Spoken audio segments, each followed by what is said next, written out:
The anatomy of a bid protest can be broken down into three sections. First, who can file a bid protest? Second, when to file a bid protest. And third, how to file a bid protest. With regards to the first, who can file a bid protest, really anyone can file a bid protest that's bid on the project. However, we recommend that the second or third bidder typically file a bid protest because the goal is to get to that first spot on the bid results.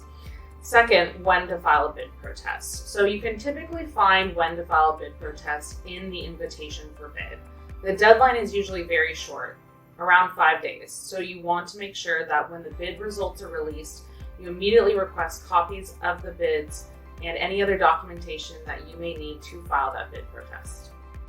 So for the third section, how to file a bid protest. You're typically going to put your bid protest in the form of a letter. You can contest two things. First, responsibility of the bidder, and second, responsiveness of the bid. With responsibility, you're going to argue whether or not the bidder can perform the contract as promised.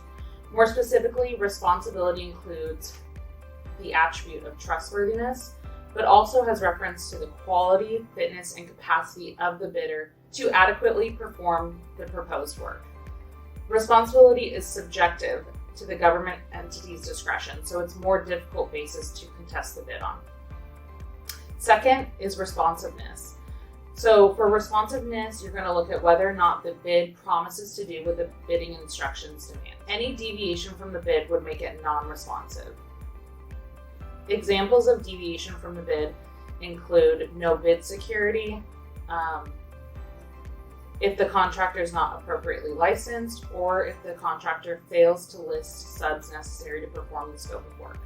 My name is Lauren Steck, and I'm an associate attorney at Lanigan Hanna.